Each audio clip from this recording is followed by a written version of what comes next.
bawain analisis teknikal karena waktunya cuma 40 menit ya, kurang dari 1 jam. Mungkin aku akan bawain tentang hal-hal dasarnya yang sangat penting sekali gitu. Jadi di M-Trade sendiri 3 pekan terakhir ini setiap Sabtu kita ada bawain materi teknikal juga part 1, part 2, part 3 dan masih berlangsung besok hari Sabtu pekan depan. Dan acara ini live gratis jam 10 pagi. Cara ikutnya tinggal download aplikasi M-Trade. Anyway, kalau teman-teman yang saya jelasin di hari ini teman-teman merasa kurang, boleh download aja aplikasi M-Trade-nya dan lihat rekamannya di menu edukasi, search aja analisis teknikal gitu ya. Nah, jadi sebelum saya mulai hari ini, pastinya kita kasih disclaimer dulu, baik analisis teknikal maupun analisis fundamental, itu sifatnya untuk mengantisipasi aja dalam pasar saham ataupun investasi apapun, kita mesti sadar bahwa sifat investasi ini indecision, probability, tidak ada yang bisa memberikan kepastian. Kalau bisa kasih kepastian profit 1% sehari atau berapa puluh persen sebulan, setahun, itu namanya scam atau investasi bodong. Hati-hati ya. Jadi yang namanya investasi sifatnya adalah indecision atau probability. Maka dari itu kita harus belajar manajemen risiko sebelum belajar tentang analisis teknikal maupun analisis fundamental. Urutannya sebenarnya manajemen risiko. Nah, kali ini saya diminta untuk bawain tentang analisis teknikal. Saya akan langsung aja. Kenapa analisis teknikal itu penting sih? Analisis teknikal ini sebenarnya sudah merangkum segala yang terjadi di market. Analisis teknikal ini merupakan analisis pergerakan harga saham menggunakan data historical harga saham untuk kita gunakan untuk mengantisipasi atau memprediksi ke depannya. Pertanyaannya, apakah akurat analisis teknikal ini? Tergantung yang ngebaca bisa atau enggak gitu. Jadi rambu-rambu lalu lintas pun misalkan harusnya disuruh belok kanan, kalau yang ngebaca salah dia bisa belok kiri atau terus aja gitu ya. Jadi tergantung yang ngebaca Google Map-nya tuh bisa nggak pakai Google Map-nya ini, istilahnya kayak gitu. Nah, maka dari itu kita coba open minded buat teman-teman yang masih skeptis dengan analisis teknikal. Kita coba open minded untuk belajar dulu di sini. Nah, analisis teknikal ini dikembangkan pertama kali oleh Charles Dow, prinsip-prinsip utamanya. Yang pertama, beberapa prinsip yang paling penting. Yang pertama adalah price discount all news. Jadi istilah kata teman-teman kalau nggak ngikutin berita, itu teman-teman bisa melakukan analisis gitu. Jadi analisis teknikal itu bisa banget. Bisa trading, bisa cuan juga. Dan itu yang aku lakuin dulu ketika awal-awal di capital market. Kemudian yang kedua, dalam teori Dow ini, saya nggak urut ya, intinya aja karena ini waktunya singkat juga. Intinya tuh tren yang satu akan mengkonfirmasi tren indeks yang lain. Kalau uptrend, indeks yang satu akan uptrend juga yang lain. Dan berikutnya ada pembalikan arah, kita harus tahu tanda-tanda pembalikan arah untuk mulai start buy atau mulai jualan. Nah, kemudian yang terakhir volume. Volume itu harus confirm each other. Nah, itu semua yang kita akan pelajari hari ini ya. Jadi dalam analisis teknikal saya buat checklist, kita mesti ngerti tentang analisis harga dan analisis volume. Analisis harga meliputi cycle, trend, support, resistance, pattern, dan juga candlestick. Kemudian analisis volume dikombin dengan semuanya ya. Jadi yang terpenting adalah kita ngerti cycle dan juga ngerti harga dan juga ngerti trend volume gitu. Nah, terus teman-teman kita belajar dulu tentang volumenya mana ya? Di sini hilang satu slide, tapi teman-teman bisa tambahkan sendiri nanti mungkin ya. Saya akan tambahin satu slide di sini. Ini slide volume ya. Jadi slide volume. Nah, teman-teman bisa perhatikan kalau harga ini di sini harga dan juga volume. Terus ini artinya apa? Jika harga naik,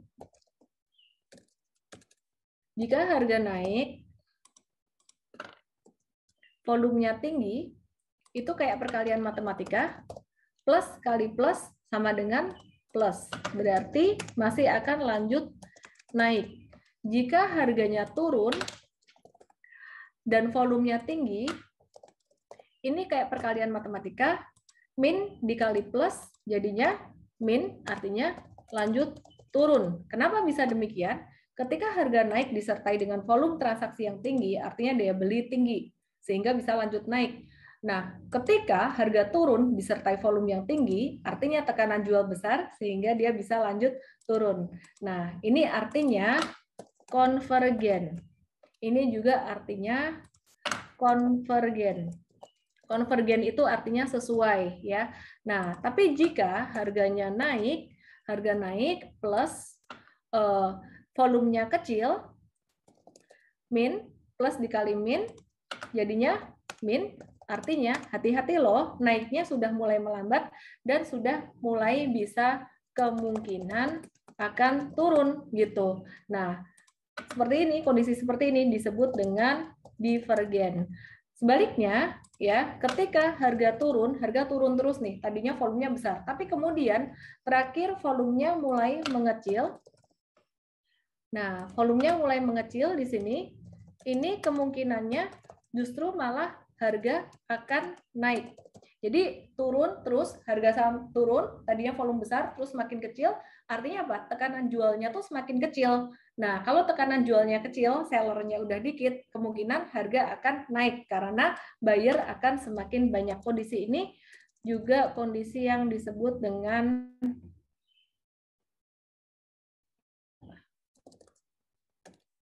divergen. Oke. Nah, sekarang teman-teman perhatikan di sini ya. Tadi kita udah belajar tentang volume, prinsip dasar volume kayak gitu. Nanti saya akan kasih contohnya. Mungkin teman-teman masih banyak yang bingung nih, ya. Sekarang kita akan lihat di sini, ini cycle harga. Cycle harga saham, kripto, forex, apapun tuh bentuknya kayak gini. Ini ada stage-nya, disebut stage 1, 2, 3, 4. Nah, yang terjadi pada stage 1 ini adalah masa akumulasi. Ini pada stage 2 ini terjadi partisipasi, yang ketiga distribusi, keempat kapitulasi. Artinya apa? Stage 1 itu big money, kumpulin barang, stage 2 itu retail, technically seperti kita ini mulai pada masuk di sini. Kemudian di sini big money mulai jualan. Biasanya di sini tuh value investor yang masuk di bawah banget. Nah, terus kemudian di sini big money-nya, smart money udah mulai jualan. Yang kita perlu ketahui itu di sini, kapan mereka mulai jualan dan kapan mereka mulai akumulasi. Sehingga kita bisa tahu, oh kalau untuk jangka menengah tuh masih boleh hold atau enggak sih, terus jangka pendek di mana masih boleh hold atau enggak, kayak gitu. Nah, untuk mengetahui detail kapan mulai terjadi akumulasi, partisipasi, distribusi, dan juga kapitulasi ini, kita belajar yang pertama adalah tentang tren. Ini dasar banget. Jadi analisis teknikal itu teman-teman bisa cuman pakai indikator yang basic banget, tapi paham tentang dasar teknikalnya. Dasar teknikal yang pertama adalah tren. Nah, di dalam setiap cycle ini ada macam-macam tren. Stage 1 ini trennya sideways, stage 3 juga sideways, stage 2 uptrend, stage 4 downtrend. Gimana caranya tahu tanda mulai uptrend? Tanda mulai uptrend taunya adalah ketika mulai terbentuk higher high dan higher low. Sebentar ya. Saya ganti PPT dulu aja yang lebih.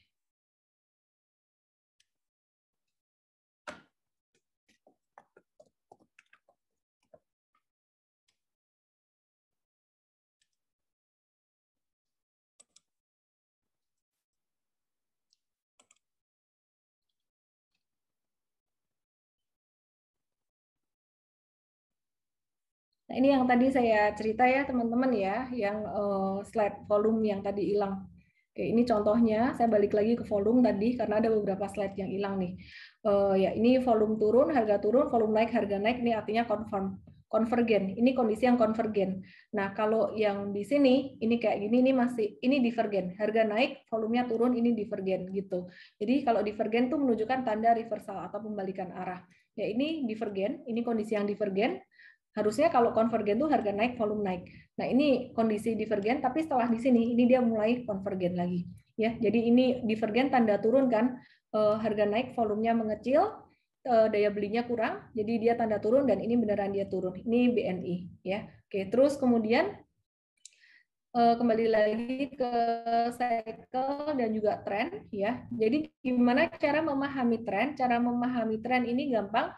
Teman-teman lihat aja sebenarnya dari cari high and low-nya di sini, dicari high and low-nya. Nah, ini kalau teman-teman perhatikan, high itu apa sih? High adalah gunung, low adalah jurang. Jadi kalau teman-teman perhatikan pada kondisi sideways, kondisi akumulasi di bawah, ini high dan low tuh nggak beraturan. Nah, biasanya ketika lagi masa akumulasi, teman-teman perhatikan ini di AppTrade teman-teman download aja, di menu edukasinya banyak contoh ya. Nah, ini pada masa akumulasi di sini.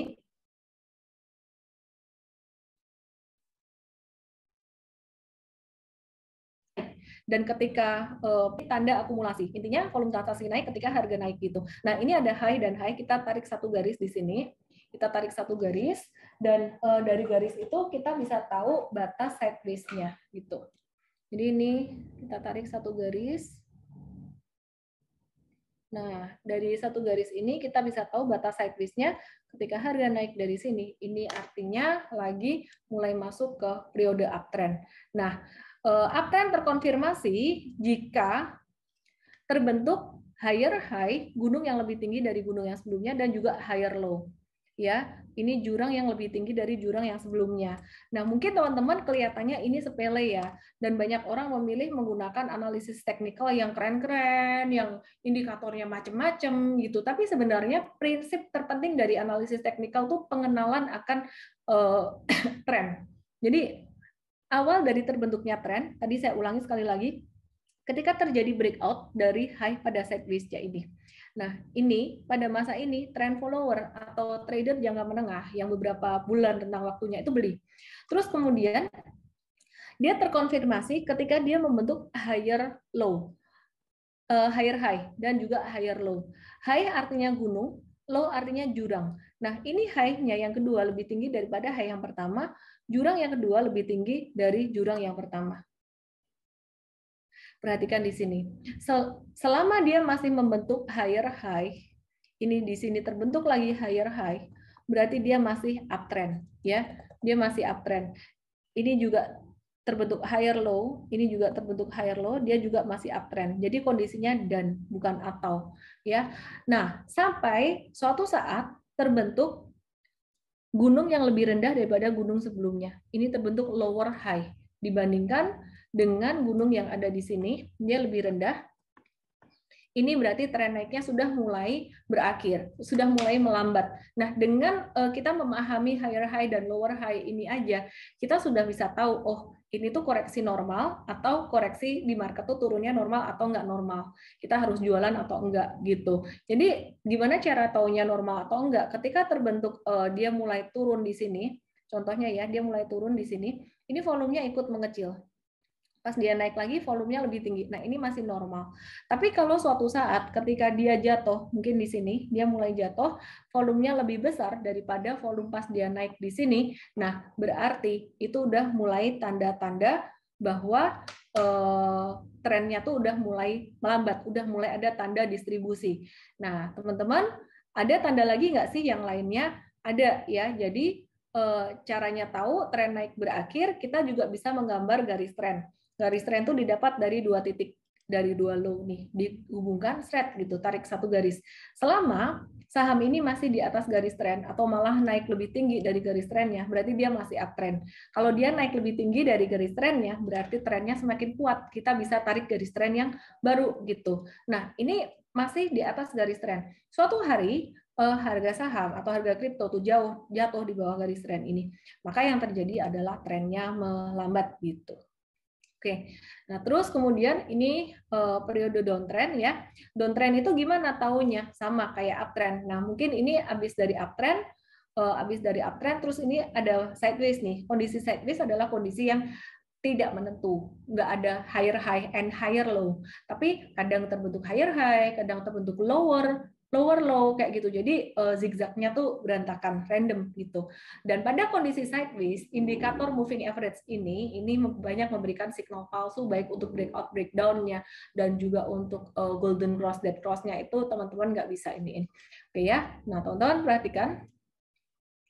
Ini pada kondisi sideways di atas, habis uptrend, dia kemungkinan bisa jadi sideways, kemudian berlanjut jadi kayak gini. Nah, sideways di atas. Kapan dia jadi downtrend? Sideways di atas tuh belum tentu jadi downtrend. Sideways di atas dia bisa jadi downtrend kalau dia breakdown dari sini, turun dari low-nya, low yang paling bawah dari masa sideways-nya gitu. Ya, jadi biasanya dia jatuh dengan volume transaksi yang tinggi gitu. Nah, terus downtrend ini terkonfirmasi dengan terbentuknya lower high dan juga lower low, bukan atau. Dan bukan atau terus kayak gitu terus selama terbentuk lower high dan lower low dia masih downtrend terus ya. Dan gimana caranya tahu sih downtrendnya berakhir? Caranya tahu sama seperti kita tarik garis trend uptrend. Kalau tarik garis uptrend itu di bawah setiap low, tapi kalau tarik garis downtrend itu di atas setiap high-nya. Ya, perhatikan di sini. Jadi harganya masih bergerak di bawah garis downtrend line ini, artinya dia masih downtrend, apalagi semakin jatuh. Gunungnya semakin jatuh menjauhi garis ini, itu semakin downtrend. Dan sampai kemudian satu hari, dia naik dari garis downtrend ini, berarti kita mulai bisa tahu, oh ini tuh tadinya ini periode kapitulasi, sekarang jangan-jangan dia udah mulai masuk ke akumulasi lagi nih. Akumulasi atau dia continuation turun, kita lihat dari mana? Kita lihat dari volumenya lagi. Pas dia naik di sini, ini volumenya lebih tinggi nggak dari yang pas dia turun? Kalau intinya volumenya pas dia naik lebih tinggi daripada volume dia turun, itu berarti kan ada akumulasi. Oke ya. Nah, kita lihat nih, dia udah mulai naik dari garis downtrend-nya. Oke, kita lihat apakah dia bentuk sideways. Kalau dia bentuk sideways, dia akan kembali ke pola yang seperti ini. Nah, dia akan kembali ke pola seperti ini. Jadi bekas downtrend-nya bisa jadi balik kayak gini, oke ya. Nah, teman-teman, contohnya kayak gini. Nah, ini contohnya kayak gini nih ya. Jadi ini uptrend, kondisi uptrend. Kemudian uptrend-nya kita bisa gambar satu garis trend di sini, low sama low dihubungkan. Wah, patah nih dari uptrend-nya nih. Kadang-kadang bisa loh habis sideways dia breakout lagi. Nah, kemudian ini dia membentuk low. Dia membentuk low. Kita tarik satu garis di sini. Dia bentuk low. Terus kemudian dia naik di atas, dia membentuk satu high di sini, kita bisa tarik garis. Kalau dia di sini ternyata high-nya lebih tinggi, berarti garisnya mesti harus diperbarui, di adjust, tarik set gitu. Nah, ini berarti batas dari sideways-nya dia. Jika naik di atas ini, berarti dia bullish continuation. Tapi jika turun ke sini, ini berarti ini merupakan stage 3 atau merupakan tanda distribusi. Kalau dia naik, berarti ini merupakan stage 1, kembali ke stage 1 lagi. Konfirmasi stage 3 dan stage 1 tahunya kapan? Tahunya ketika terjadi breakout atau breakdown, which is di sini. Wah, tapi aku kepengen nih tahu sebelum terjadi breakdown. Gimana ya caranya supaya aku bisa tahu ini tuh akumulasi atau distribusi? Bisa dilihat dari perjalanan di dalam sideways-nya. Banyakkan volume gede pas dia naik atau turun. Nah, ini ternyata dia banyakkan volume gede pas dia turun. Berarti ini tanda distribusi gitu. Ya. Kemudian di sini terkonfirmasi dia turun dan volumenya besar. Ini tanda dia masuk ke stage 4. Nah, ketika dia masuk ke stage 4, dia akan nanti balik lagi ke stage 1 dan seterusnya. Ini contoh saham BMMS, sekarang dia udah balik lagi ke stage 1 gitu. Nah, ini adalah kondisi sideways. Kondisi sideways merupakan kondisi no trend. Jadi kalau kondisi no trend di sini, teman-teman mau terapkan strategi trend following, waduh, bakalan banyak cut loss-nya. Beli breakout, bakalan banyak false breakout-nya. Jadi ketika kondisi sideways, yang paling bagus dilakukan adalah wait and see. Nggak trading, atau kalau mau trading modalnya agak dikurangi, dan kemudian juga teman-teman strategi tradingnya adalah buy on weakness, kira-kira kayak gitu ya. Nah, kayak gini nih, buy on weakness gitu. Buy on weakness swing trading. Kenapa? Karena kondisi sideways itu benar-benar nggak menentu banget. Ini strategi yang banyak dilakukan juga selain swing trading, scalping ya. Jadi dalam rentang waktu yang sangat cepat sekali, intraday kayak gitu. Jadi cuan bungkus dan melelahkan. Trading kayak gitu tuh melelahkan menurut saya. Nah, teman-teman juga mesti memahami support dan resisten. Setelah memahami tren, tadi mesti memahami support resisten. Karena support resisten ini bakalan penting banget jadi acuan kapan kita beli dan jual. Support itu simpelnya dia adalah lantai, resisten itu adalah langit-langit gitu. Jadi kalau teman-teman punya bola gede dilempar ke lantai, lantainya keras, dia akan mantul. Nah, teman-teman kalau lempar bolanya kena ke langit-langit, dia akan mantul juga ke bawah. Kalau kena ke lantai, dia mantulnya ke atas. Nah, dari logika ini berarti kita tahu, oh Support itu di bawah harga, resisten di atas harga. Support itu menahan harga turun, resisten menahan harga naik. Kesimpulannya kalau harga jatuh kena support, kita bisa buy on weakness, harga mantul kena resisten, kita bisa waspada profit taking. Nggak harus selalu profit taking, mesti ngelihat candle-nya, tapi waspada profit taking. Nah, teman-teman, support dan resisten tuh bisa ditembus ya. Jadi kalau misalkan supportnya ditembus ke bawah ya, jadi ini gambarnya nih. Ini support kalau ditembus ke bawah, tadinya dia jadi support, kemudian ketika ditembus ke bawah posisinya di atas harga yang sekarang dong. Dia jadi resisten. Dan kemudian kalau ini resisten ya, tadinya tuh bolanya di sini. Kemudian dia tembus naik ke atas. Tadinya ini jadi resisten. Nah, ketika ditembus ke atas, sekarang bolanya di sini, ini angka ini misalkan nih harga level 1000. Dia di bawah harga yang sekarang. Ini harganya udah naik 1100. Nah, sekarang dia jadi di bawah harga yang sekarang, ini jadi support gitu. Nah, support dan resisten bisa didapat dari mana aja. Saya langsung aja, yang pertama dari high and low. Ini dari high, ini dari low. Nah, kebetulan low di sini ini menjadi support nih. Ini jadi support. Kok bisa dia jadi support? Simple, karena di bawah harga yang sekarang 805 di bawah 850. Yang ini high-nya jadi resisten. Resisten di atas harga, karena dia di atas harga disebut dengan resisten. Nah, kalau kita perhatikan, kita cari lagi resisten dan support yang lainnya, ada nggak sih? Simple, bisa. Contoh ya, aku tarik garis di sini. Ini bisa nggak sih jadi support? Oh, bisa kok. Tapi saya pakai yang ini karena yang di sini lebih dekat dengan lebih baru, lebih terbaru ya, low-nya lebih baru. Ini low lama. Oke. Nah, kita lihat ini di level 8250. 8250 didapat dari high di sini. Ini jadi support atau jadi resisten? Mungkin ada yang bilang jadi resisten. Kenapa? Karena dia didapat dari high. Salah. Ya, meskipun dia didapat dari high, tapi posisinya di bawah harga sekarang, jadi dia jadi support gitu. Kesimpulannya di sini teman-teman, kalau misalkan harga mantul kena 890, kita mulai siap-siap nih, siap-siap profit taking ya, terutama jika candle-nya mulai mengecil atau keluar candle merah. Tapi kalau candle-nya masih hijau ya tahan aja nggak apa-apa gitu. Selama candle-nya masih hijau, tahan nggak apa-apa. Nah, ini strategi yang sangat bagus buat swing trading, mengenal support resisten dan juga dengan candle. Nah, jadi teman-teman, kita lanjutin lagi. Ini support resisten didapat dari trend line. Kalau uptrend, garis trendnya ada di bawah. Ini uptrend line. Maafkan tulisan saya cakar ayam. Ya, jadi uptrend line didapat dari 1 dan 2 ini dihubungkan, dia jadi satu uptrend line, dan ini disebut dengan channel line atau dengan garis channel. Ya, garis channel. Jadi teman-teman, berdasarkan 2 titik ini kita tarik satu garis, dan kemudian wah ternyata dia kena di sini nih, kena support di sini nih. Kita lihat ini ternyata dia mantul juga. Dia mantul, ada candle hijau ini spekulatif nih, buy on weakness nih. Oke, terus kemudian ditarik satu garis yang sejajar dengan garis uptrend, dapatnya dari sini dan juga dari sini. Wah, ini ternyata kebetulan di sini kena juga nih yang ketiga. Jadi nggak harus 3 titik, 2 titik aja bisa kalau garis channel dan uptrend line. Nah, ternyata pas dia naik hari ketiga, ini kena resisten, candle-nya merah, bukan hijau. Bukan dia breakout lagi, naik lagi itu enggak. Nah, jadi di sini kita mulai profit taking untuk swing tradingnya, tapi untuk trend followernya masih nge-hold. Jadi kira-kira kayak gitu. Terus kemudian yang ketiga, support resistance didapat dari round number atau angka bulat ya. Kemudian yang berikutnya angka bulat tuh kenapa sih? Karena orang tendensinya cenderung beli dan jualan di angka bulat. Males dengan angka yang ganjil-ganjil yang beda-beda tipis. 5.950 udah 6.000 aja gitu.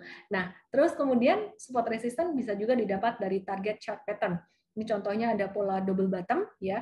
Ini ada membentuk chart pattern di sini. Pattern double bottom. Ini resistannya kena di sini. Jadi kedalaman pola double bottom ini di copy, proyeksikan ke sini, kena di sini resistannya. Nah, kemudian ini kebetulan dia pas naik dia ketahan di sini. Kadang-kadang bisa bablas naik juga. Kadang-kadang nggak kena resisten ini, mungkin cuma sampai di sini dia turun lagi bisa juga gitu. Jadi resisten tuh bukan patokan kita harus jual di angka itu. Cuman buat lampu kuning aja istilahnya. Nah, terus kemudian kita juga bisa dapatin tuh support resisten dari moving average. Kalau moving average-nya di atas harga, dia jadi resisten. Kalau moving average di bawah harga, dia jadi support. Perhatikan baik-baik. Di sini, si moving average ini muncul ketika gambar ini lagi downtrend. Atau di sini, moving average jadi support, ini muncul ketika harga tuh lagi uptrend. Nah, be very careful kalau lagi sideways, lagi ke samping, moving average itu bakalan kena kepotong terus. Jadi ketika lagi sideways itu moving average kayak gini, jangan terlalu dipikirin, wah ini kena MA kok, ini kena MA. Jangan terlalu dipikirin ketika dia kondisi sideways. Gimana caranya kita tahu dia keluar dari masa sideways? Caranya tahu ya simple aja. Ini dari high and low-nya dibatasin. Kalau keluar ke atas berarti dia jadi uptrend, keluar ke bawah dia jadi downtrend. Kebetulan di gambar ini dia jadi uptrend. Ya. Nah, di gambar ini juga dijelaskan support dan resisten yang didapat dari Fibonacci retracement. Kita tarik dari extreme low ke extreme high ya. Jadi dari sini kita bisa tahu pantulan-pantulannya, tarikan-tarikannya tuh kalau dia garis Fibonacci-nya di bawah harga, dia jadi support. Kalau dia di atas harga seperti ini, dia jadi resisten. Sesimpel itu. Nah, sorry teman-teman, ini mungkin agak cepat karena waktunya quite pack juga. Teman-teman nanti mungkin bisa lihat di Mtrade, bisa di-download aja aplikasinya. Dan untuk yang part 1 itu teman-teman bisa lihat di menu education.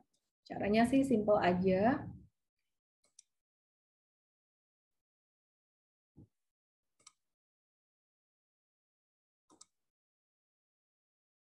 Jadi ini di menu education, seminar, analisis technical, ini ada part 1, part 2, part 3, teman-teman education, klik seminar, technical. Ya, technical part 1, bisa lihat di part 1, semua yang saya jelasin ini, lebih detail, ada summary-nya juga, ini ada videonya. Oke, nah terus, kita akan lanjutkan ya, teman-teman ya, kita akan lanjutkan belajar tentang breakout dan breakdown. Nah, teman-teman kalau perhatikan di sini, ini tuh breakdown. Teman-teman tarik satu garis di low di sini. Ini turun dari supportnya. Nah, ini terjadi breakdown. Kalau breakdown tadinya ini support, berarti sekarang harga di 1060, ini di 1080, berarti sekarang jadi resisten. Nah, kalau breakout juga sebaliknya. Tadinya 5975 jadi resisten, kemudian sekarang harga di 6275, sekarang di 5975, ini di bawah 6275 jadi support. Kemudian satu yang perlu diperhatikan adalah kalau udah terjadi breakout terus all time high, itu the sky is the only limit. Jadi kita jangan target lagi. Jadi misalkan ada sideways panjang terus breakout dan breakoutnya nih all time high, semua tuh psikologi market tuh lagi optimis, lagi bullish gitu. Jadi lebih berani ngehold. Kecuali kalau garis trennya miringnya tuh udah hampir 90 derajat, nah itu be very careful gitu. Demikian pula sebaliknya all time low, saham atau kripto yang turun terus gitu ya. Apalagi habis sideways panjang terus turun, waduh itu bakalan bisa lanjut turun terus. Nah, contohnya kayak gini nih, sideways panjang terus dia breakout kayak gini, ini all time high, ini the sky will be the only limit gitu. Nah, ini sih analisis technical basic dari saya.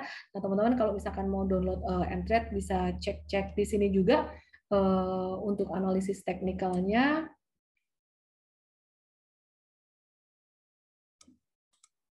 Ya, jadi di all aja nggak apa-apa, atau ditulis technical, atau di sini kategorinya, kategori technical dikeluarin, nanti keluar semua yang technical ya, keluar semua yang technical.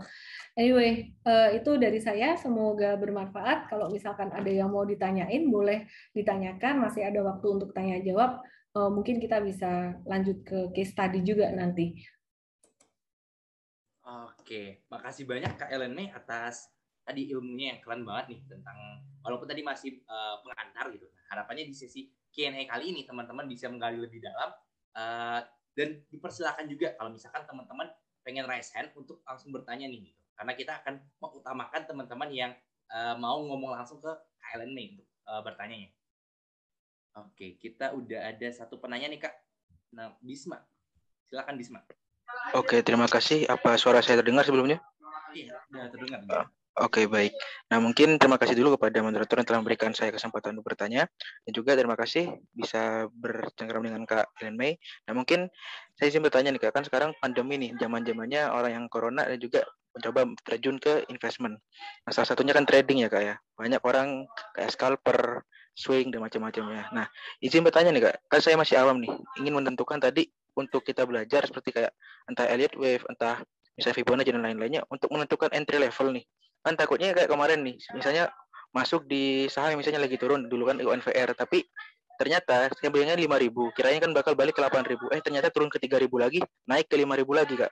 Nah itu mungkin gimana ya Kak, buat kita nentuin TP-nya kapan, SL kapan, pakai swing atau apa gitu Kak. Sama mungkin untuk trader atau trading itu kan biasanya kan nembak pakai dana yang lumayan berapa gitu. Nah itu mungkin manajemen finansialnya gimana ya Kak? Mungkin itu. Terus sama poin yang kedua, kan banyak nih orang yang misalnya menunggu untuk bilang belilah saham di harga yang rendah nanti dijual pada harga tinggi. Sedangkan kalau misalnya harga rendah itu datang, orang-orang tuh fear malah dananya makin turun gitu Kak. Nah mungkin Kakak ada saran gitu Kak untuk itu Kak. Terima kasih. Thank you, good question. Boleh langsung saya jawab? Ya, boleh Kak. Oke. Prinsip yang terpenting pertama tadi saya sebut di awal sebelum kita belajar analisis teknikal dan fundamental, sebenarnya yang paling penting banget adalah belajar tentang risk management. Ya, jadi kalau kita pinter analisis teknikal, pinter nebak saham, kalau manajemen risikonya nggak diatur dari awal, sama aja bahaya. Kenapa? Karena sepinter-pinternya tupai melompat tuh pasti jatuh juga. Dan di saham, di kripto, itu nggak mungkin orang bisa nebak 100% benar. Kalau market lagi uptrend, itu benar sekitar 70-80%. Tapi kalau market lagi uptrendnya nggak begitu kencang, itu sekitar nebak benar 5 dari 10 kali itu udah bagus gitu. Dan secara statistik, kalau secara statistik bertahun-tahun ya, melewati uptrend, sideways, bullish, downtrend parah, crash, M-Trade itu secara bertahun-tahun dari tahun 2019 bahkan dari 2016 sebelum M-Trade ketika premium akses waktu itu kita ngitung akurasi frekuensi itu sekitar 5:5. Cuman yang kita kencengin adalah manajemen resikonya, stop loss-nya. Kalau turun kita stop loss cepat, tapi kalau lagi ada yang trennya bagus, kita hold lama. Nah, kita punya dua strategi untuk trading, trend following, yang which is ini kasih cuan banyak, dan juga swing trading. Swing trading ini cuannya dikit-dikit, tapi dia lebih sering. Yang nyebelin buat swing trading, konsekuensinya adalah kalau swing trading itu cuan cepat, tapi loss-nya juga bisa cepat gitu. Dan kalau misalkan lagi musim cut loss, dia kan cut loss terus. Tapi kalau lagi musim cuan, dia kan cuan terus gitu. Ya, namanya juga probability. Nah, sedangkan kalau untuk yang trend following ini lebih steady sebenarnya. Dia kalau cuan sekali cuan gede dan nggak banyak trading, mungkin sekitar 1-3 bulan nge-hold-nya. Saya pernah trend following setahun trennya nggak patah-patah, saya sampai hold terus. Tahun berapa ya? 2018 pas IHSG lagi sideways banget, ada beberapa saham second liner kayak INKP, TKIM, waktu itu juga ada Hoki, Cars, kayak gitu-gitu saham second liner gitu. Itu sampai hold-nya bisa lama gitu. Terus tapi sekali cut loss-nya jarang, sekali cut loss bisa agak gede juga cut loss-nya.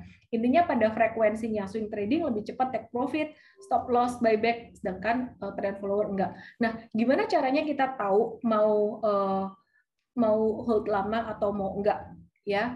Sebelum mau tahu hold lama atau mau enggak, kita urusin money management-nya dulu aja. 1, start small, kalau saya boleh rangkum, 1, start small, 2, trading dengan nominal yang sama. Jadi kalau misalkan 10% terus dari total modal, 20% terus. Jangan sampai pas lagi cuan belinya nominal dikit, tapi pas lagi rugi, kan kita nggak tahu ya mana yang mau untung, mana yang mau rugi gitu. Yang pas lagi rugi belinya nominal banyak karena udah terlalu pede gitu. Jadi nominal sama ini penting banget.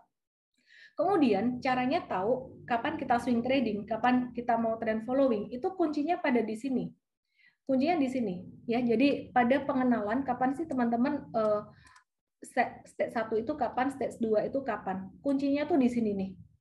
Ya, dan ini butuh praktis, nggak bisa yang sehari ikut seminar ini terus besok langsung ini. Maka dari itu M-Trade tuh hadir untuk menemani setiap hari secara intensif dan real time. Dikasih tahu kayak stock pick-nya, terus kemudian alasan beli jualnya di menu analysis dan di morning briefing, day briefing. Tapi kalau teman-teman belum bisa gabung as VIP user, download aja sebagai free user, itu juga banyak materi edukasinya, dan nonton Instagram live aku Senin sampai Jumat jam 8 malam, itu aku bahas banyak banget case study technical. Jadi yang nonton dari beberapa bulan yang lalu sekarang udah mulai ngerti, mulai mahir mereka. Kuncinya di sini. Di sini ini tuh nggak bagus buat uptrend. Buat trend following. Di sini bagusnya cuma buat swing trading, tektok, tektok, tektok. Tapi begitu udah breakout dari sini, jadi mesti ngenalin sideways. Sideways-nya breakout, volume tinggi, beli, boleh di hold. Waduh, tapi aku kok masih deg-degan ya. Ada yang teman-teman yang beli di sini, kemudian ada yang nge-hold, ada yang jualan. Terus gimana dong? Gampang, separuh di hold, separuh dijual. Ini misalkan beli di sini, beli berapa juta terserah ya. Katakanlah punya 5 juta di sini. Kena di sini ada satu kena di sini, misalkan keluar candle merah dijual 2,5 juta, di sininya 2,5 juta dijual, sebagian ditahan lagi. Aku kasih contoh aja saham yang bakalan kira-kira kayak gitu apa. Disclaimer juga teman-teman.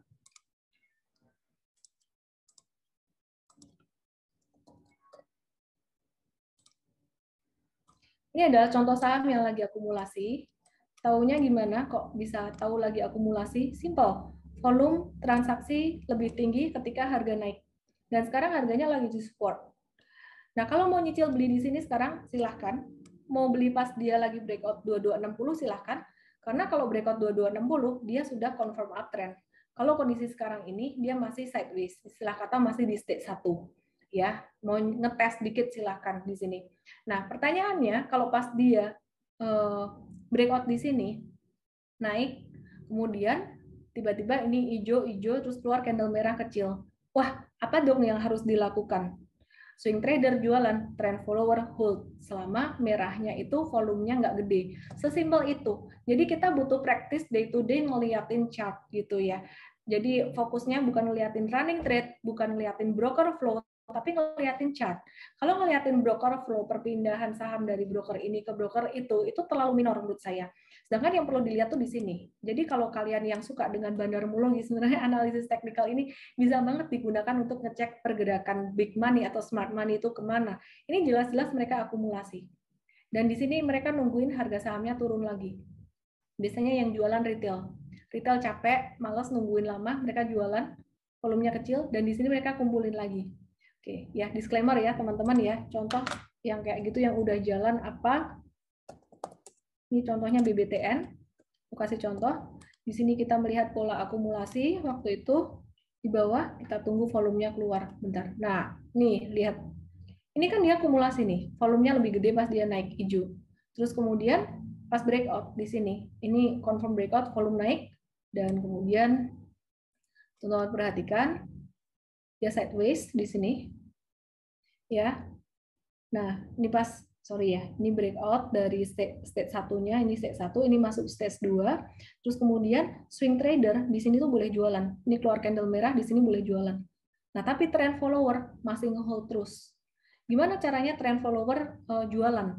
Salah satunya jualan ketika breakdown dari MA20. Ini bisa juga jualan ketika breakdown dari trend line. Ini aku gambar garis trend. Misalkan trend follower jualan di sini, ini juga nggak salah.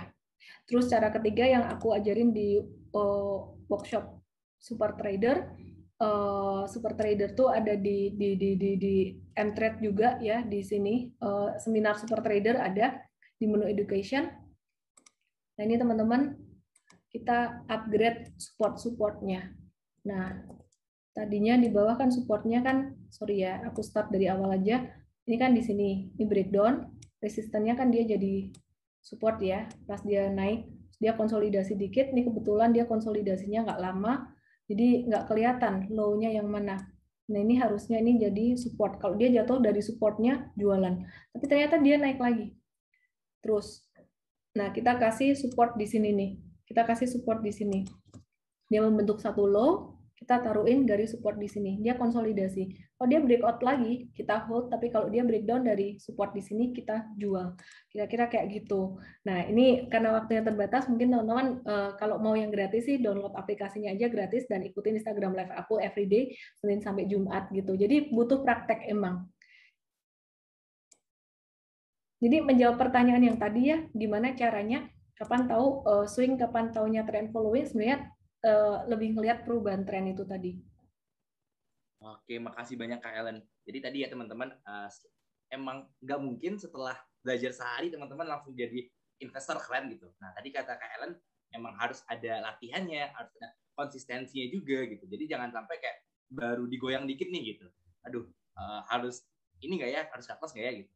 Ya tadi agar bisa lebih maksimal dalam memahaminya teman-teman emang harus daily practice gitu. Oke, terima kasih banyak Bisma atas pertanyaannya.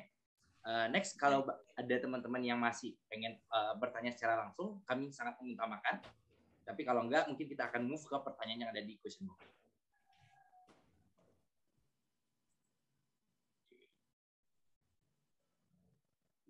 Oke, masih ada teman-teman yang ingin bertanya, bisa langsung raise hand aja ya. Oke. Kalau mungkin belum ada yang tanya, boleh nambahin dikit nggak, Bang? Oh ya, boleh. Ya. Silakan bisa. Oke, mungkin tadi kan sempat disinggung juga kan buat bandarmologi ya, Kak ya. Saya pernah mendengar kalau misalnya di Desember atau di kapan tuh bakal Broksum tuh ditutup. Nah, gitu. Apa itu mengganggu di teknik trading dari Kak Ellen, mungkin scalper atau swing atau bagaimana gitu, Kak? Dan juga emang harus babak belur dulu ya kalau misalnya mau belajar trading sampai bisa profit konsisten. Makasih, Kak. Bisa diulang pertanyaannya, kurang paham. Oke, intinya kalau misalnya kan intinya buat bentar lagi kan Broksum mau ditutup ya, yang bisa running kalau pas bursa buka. Nah, itu tanggapannya gimana, dan juga emang kalau misalnya belajar itu emang harus babak belur dulu ya gitu, Kak, di awal, Kak, sebelum bisa profit konsisten. Harus apa tadi? Babak belur maksudnya tuh rugi-rugi dulu, Kak, sebelum profit konsisten. Betul. Kan katanya orang 4-5 tahun gitu, Kak. Terima kasih. Oke, thank you. Tentang broker summary, kalau ditutup gimana efeknya? Buat saya pribadi nggak masalah, karena saya fokus ke technical, nggak fokus ke broker summary. Orang tuh punya habit trading beda-beda. Saya nggak mengatakan bahwa trading by broker summary itu nggak bagus, enggak. Nyatanya ya ada juga orang yang cuan dari situ gitu. Cuma ya kalau ditanya, ini jawaban yang mungkin subjektif, buat aku nggak masalah sama sekali. Aku pakai technical chart. Nah, kemudian pertanyaan yang kedua, apakah trading itu harus babak belur dulu sih? Jawabannya enggak, ini tergantung mindset gitu loh, tergantung mindset. Mindsetnya, contoh ya, aku kasih contoh ya. Mau jadi orang kaya itu susah nggak sih? Ada yang bilang, wah mau jadi orang kaya itu susah. Tapi kenyataannya ada orang yang jadi orang kaya itu gampang. It's all about mindset dan pengalaman hidup. Kamu dengar itu dari siapa? Kalau kamu dengar orang yang dari babak belur, pasti dia akan ngomongnya, lu mau sukses harus babak belur dulu. Tapi kalau kita dengernya dari orang yang memang udah kayanya gampang, kayanya cepat, mereka akan bilang kaya itu gampang kok, kaya itu cepat. Kesimpulannya adalah sebenarnya semua tuh melalui proses. Mau jadi kaya, mau jadi berhasil dalam trading, pasti semua melalui proses. Nah, tapi proses itu bisa dipermudah dengan beberapa cara. Cara yang pertama adalah pastinya belajar dari pengalaman orang lain yang udah pernah mengalami, supaya nggak terlalu babak belur. Ya, jadi kesalahan pasti ada. Kita nggak bisa avoid mistakes. Kalau kita avoid mistakes, kita nggak akan belajar. Yang namanya orang mau maju itu pasti melewati proses. Proses itu artinya mengalami yang namanya kesalahan. Yang terpenting adalah satu, belajar dari orang yang udah pernah mengalami, experience dari orang yang udah pernah mengalami. Kenapa saya bisa cerita kayak gini? Karena saya pernah mengalami yang namanya rugi gede, pernah mengalami yang namanya ngejar saham, semakin tinggi harga saham, semakin tinggi harga kripto, duit tak masukin makin banyak. Nah, di situ aku jadi ngerti, oh berarti kita tuh tradingnya nominalnya mesti sama terus dan di-set dari awal biar mengendalikan emosi kita, gitu. Supaya kita bisa ngendaliin emosi kita, mesti di-set dari awal, gitu ya. Jadi tips pertama supaya nggak babak belur atau babak belurnya dikit plester-plester aja, nggak sampai patah-patah tulang, belajar dari pengalaman orang lain yang udah pernah babak belur lebih parah. Kemudian yang kedua adalah dengan cara membentengi diri kita. Contoh, kira-kira resiko lebih besar mana? Orang yang nyetir nggak ada remnya, nggak ada spionnya, nggak ada klaksonnya, nggak ada airbag-nya, resikonya gede banget kan? Tapi resiko itu diminimalisir ketika kita punya rem di mobil, ketika kita punya klakson, airbag, dan sabuk pengaman. Maka dari itu, poin yang kedua yang terpenting untuk meminimalisir resiko adalah fokus belajar dan start small, dari duit yang kecil. Nggak ada cara untuk bisa minimizing risk dalam investasi selain dengan start small dulu. Fokusnya belajar dan start small. Ini yang paling penting banget. Tapi kapan kayanya? Sabar. Kaya akan cepat ngikutin kalau misalkan kita udah ngerti pattern-nya. Kesalahan banyak orang adalah kenapa bisa babak belur? Karena belum ngerti caranya, udah mulai mau kebut-kebutan. Mau pakai mobil aja nggak tahu gimana, tapi udah mau belinya pakai mobil yang kebut-kebutan, pakai Ferrari atau apa gitu. Itu aja sih tipsnya. Oke. Mungkin aku mau nambahin juga sih Kak, karena kan orang banyak banget nih nyari kekayaan itu ya dia mau dengan berinvestasi. Padahal beberapa orang bilang kan kayak dan ini juga pengalaman aku juga gitu. Ya investasi itu emang duit yang kelebihan gitu loh. Jangan terlalu emang apa namanya kayak gambling gitu di investasinya gitu. Karena emang tadi yang kayak Kak Ellen jelasin bahwa pasti ada risikonya. Bahkan kayak udah belajar teknikal sebanyak apapun ya tetap aja ada risikonya gitu. Tapi karena orang ini kayak terbutakan dengan pasti ada cuan nih gitu dan nggak mau FOMO aja gitu. Nah, jadi mungkin itu bisa di-note juga teman-teman gitu bahwa pinter-pinterlah memanajemen risikonya dan salah satu caranya ya itu investasinya ke otak dulu sebelum investasi ke uangnya. Oke. Berikutnya apakah ada yang mau bertanya dulu? Masih boleh nih yang mau untuk raise hand, kita utamakan dulu nih. Kalau enggak kita akan move ke pertanyaan yang ada di question box. Oke, ini kita ada beberapa pertanyaan yang ada di question box. Yang pertama ada dari Hilal Ambia. Izin bertanya Kak Ellen, pertanyaannya adalah indikator teknikal apa yang sebaiknya digunakan pada saat entry buy dan pada saat menjual saham? Dan adakah indikator teknikal yang bisa dijadikan acuan dalam menentukan di harga berapa dalam membeli sebuah harga saham dalam rangka average down? Nah ini misalnya mungkin apakah misalkan nih Kak, orangnya masuk pakai indikator MA gitu, tapi ketika jual dia pakai indikator lain gitu. Nah, apakah harus konsisten di satu indikator atau gimana ya Kak baiknya? Oke, jadi kalau indikator sih dulu pertama kali banget aku pakai analisis teknikal, aku pakai indikator tuh banyak macam-macam. Tapi semakin ke belakang semakin sedikit, cuman pakai MA doang dan juga pakai volume. Udah gitu doang. Selebihnya tarik-tarik garis. Terus kemudian memahami high and low. Jadi kalau misalkan satu saham dia gagal naik, terus dia membentuk lower high, wah kita udah mulai siap-siap jualan gitu. Jadi lebih pada analisis candle, volume and chart, pattern kayak gitu. Seperti yang aku ajarin tadi. Berarti nggak harus pakai semuanya ya Kak, karena makin banyak makin pusing ya. Tuh. Next ada pertanyaan juga nih Kak dari Ulfa Fajriati. Selamat siang, izin bertanya Kak Ellen, apa yang harus diperhatikan ketika membaca unfact sheet maupun prospektus pada saham agar nyaman dalam berinvestasi? Mana yang lebih baik, metode yang dipakai Sharpe, Traynor, atau Jensen untuk hasil kinerja saham? Dan apakah bursa obligasi RI juga sensitif terhadap sentimen positif atau negatif dari domestik atau luar negeri? Jadi kalau bicara tentang milih kinerja saham secara fundamental, balik lagi ya. Yang pertama, lihat bisnis modelnya dulu. Ya, jadi Warren Buffett itu udah nggak seperti Benjamin Graham, strategi Benjamin Graham 100 tahun yang lalu tuh udah jadul. Jadi Warren Buffett udah mengubah diri sejak tahun 1950, 1960-an, dan dia sangat mengubah diri pada tahun 2000-an atau 1997 sejak booming perusahaan teknologi di Amerika. Yang pertama adalah bisnis model. Ya, dilihat bisnis model. Bisnis modelnya ini cenderung dia defensif atau enggak untuk investasi. Kalau cyclical sebaiknya untuk trading aja, jangan untuk investing seperti di pertambangan. Kemudian yang kedua, lihat profitabilitas perusahaan ya, kedua manajemen dulu, kualitas dari manajemen. Kemudian yang ketiga lebih dilihat dari profitabilitas perusahaan, dia sustainable nggak, bisa untung secara sustainable nggak. Mungkin ini matrix untuk old economy, karena untuk new economy lebih memperhatikan growth, beda. Kemudian yang berikutnya adalah valuasi. Nah, kalau untuk saham-saham seperti ini, saat ini dapatnya saham-saham di consumer goods, contohnya ICBP, Indofood, Gudang Garam, HMSP, Unilever, masuk banget, timingnya juga pas banget kalau mau masuk sekarang buat long term investing per tanggal 13 November 2021 saya masih ngomong ini gitu ya. Jadi kalau untuk yang growth investing lain lagi matriksnya ya, lebih dilihat ke growth-nya. Dan kalau growth investing itu sebenarnya untuk perusahaan-perusahaan teknologi saya masih belum serak untuk hold sampai dalam rentang waktu lama. Mungkin saya combine dengan strategi trend following secara teknikal gitu. Nah kemudian kalau untuk pasar obligasi Indonesia apakah sensitif atau enggak, saya rasa enggak terlalu sensitif ya. Untuk pasar obligasi Indonesia dia lebih cenderung lebih steady gitu. Oke, makasih banyak Kak Ellen. Jadi kalau bisa aku highlight tadi ya ada tiga, ya ada bonus modelnya, ada manajemennya, dan profitabilitas. Dan terkait growth investing gitu, berhati-hatilah dengan tech industry gitu, karena kan mereka di awal masih bakar-bakar duit ya strateginya gitu, belum terlalu banyak nih profitnya. Jadi jangan terlalu ngikutin tren aja, boleh ngikutin tren tapi jangan harus tahu lah kapan harus stop loss-nya ataupun ada remnya gitu. Jadi jangan cuman ikutin hype-nya aja tuh gitu. Oke, next ada ini Kak dari Siti Nurhaliza. Izin bertanya Kak, apakah ada kemungkinan jika suatu historical yang sedang mengalami downtrend kemudian berubah menjadi uptrend tanpa stage sideways?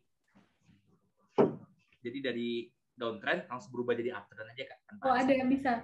Kalau nggak lewat sideways tuh bisa, terutama saham-saham yang small cap ya. Saham-saham kecil tuh dia bisa dari turun langsung naik kayak gitu. Dan naik langsung turun. Habis ARA langsung ARB habis. Ya. Jadi nggak harus ini ya. Itu tadi teori. Small cap. Oke, baik. Terutama di small cap ya, teman-teman. Jadi kalau di small cap dia bisa sangat-sangat fluktuatif. Kasih lihat contohnya ya. Oh, boleh banget Kak.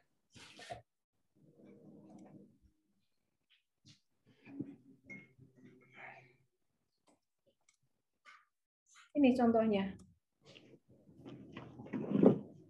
Ini dari langsung uptrend, terus dia dari uptrend dia langsung downtrend. Small cap.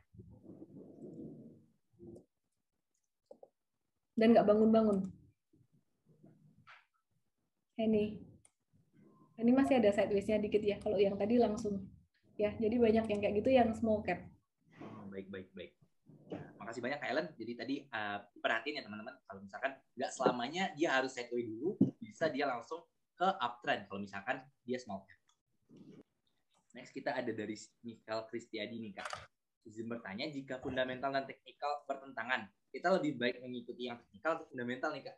Menarik nih Kak pertanyaan. Saya lebih ke, untuk pemula lebih ke teknikal ya, karena kalau untuk fundamental teman-teman pasalnya banyak gitu, jadi teknikal itu lebih mudah dipelajari untuk teman-teman yang pemula. Iya, karena kalau di fundamental tuh rasio keuangannya banyak banget ya Kak. Dan lagian teknikal kan price discount all news ya, jadi semua yang terjadi di market tuh udah tercermin di teknikal, lebih praktis aja gitu.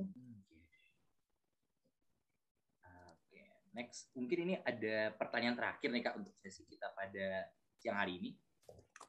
Nah, izin bertanya nih Kak, cara mengantisipasi jika terjadi false breakout, yang mana teknik umum yang dipakai itu buy on breakout, tapi kadang setelah breakout harga malah kembali turun. Bagusnya gimana tuh Kak? Jangan trading pas sideways. Kalau pas sideways cepat breakout, cepat breakdown juga. Terus kemudian yang kedua hindari saham-saham yang likuiditasnya kecil, saham-saham small caps, saham-saham yang ekornya panjang itu sering false breakout, false breakdown juga gitu. Baik, jadi teman-teman tadi ya hindari banget buat di sideways karena terlalu besar risikonya gitu. Kecuali kalau tadi teman-teman mau ngecek dulu nih gitu. Jadi bisa masukinnya kecil-kecil aja dulu gitu. Nah, tapi ya dan juga perhatiin juga likuiditasnya. Kalau misalkan likuiditasnya kecil, tentu nggak semenarik dari yang likuiditasnya lebih besar. Dan mungkin ini Kak, sebelum kita mengakhiri sesi pada siang hari ini, tapi apakah ada nih Kak sepatah atau dua patah kata gitu buat teman-teman yang masih takut dan kira-kira mereka pengen hari Senin gue harus mau jadi investor nih Kak. Kira-kira gimana ya Kak biar mereka lebih semangat lagi menjadi seorang investor ataupun trader gitu. Oke. Takut itu karena takut resiko, takut gagal. Kalau kita takut terus ya kita nggak akan pernah mencoba. Seperti yang saya bilang tadi, resiko itu pasti ada. Yang paling penting adalah gimana cara kita maju, tetap maju, belajar dan minimizing risk. Caranya sebenarnya adalah dengan mencoba dari hal yang kecil, dalam hal ini modal kecil, uang kecil, coba dites, kayak gitu terus. Tes dan ukur. Sampai kita mengalami progres terus dari hari ke hari. Fokusnya belajar, fokusnya jangan mau kayak mendadak gitu. Jadi teman-teman mau kaya dari saham bisa, kaya dari kripto bisa banget. Pahami dulu polanya. Pasar saham, pasar kripto nggak akan tutup kok. Jadi selalu ada peluang. Oke, makasih banyak Kak Ellen. Jadi tadi di highlight banget ya. Kalau misalkan takut terus ya kapan mau cuannya gitu. Pasti di mana aja ada risikonya gitu. Karena ya semakin lagi ke hukum awalnya gitu. High risk, high return, low risk, low return gitu. Oke. Dan teman-teman jangan lupa ya, yang udah mengikuti acara hingga sesi siang hari ini, jangan lupa untuk presensinya karena sertifikatnya akan diberikan jika teman-teman mengisi presensinya. Sekali lagi aku terima kasih banyak loh Kak Ellen. Jadi materi ini benar-benar kayak wah keren banget nih.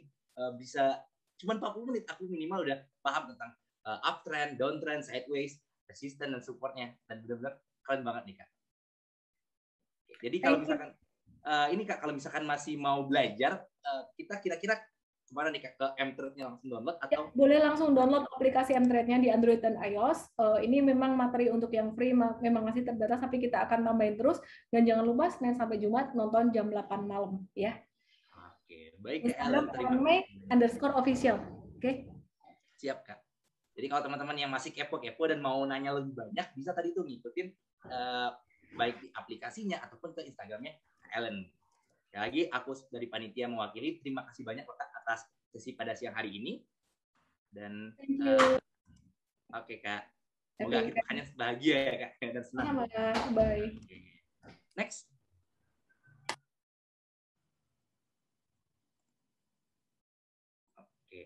Oke, berikutnya untuk Kak Ellen nih Kak, kita dari panitia ada sedikit penyerahan sertifikat dan cenderamata.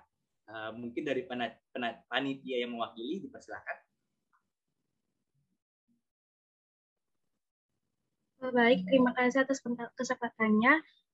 Kami dari panitia mengucapkan terima kasih banyak kepada Miss Ellen yang telah berkenan meluangkan waktunya dan memberikan ilmu yang sangat bermanfaat bagi kami semua di siang hari ini.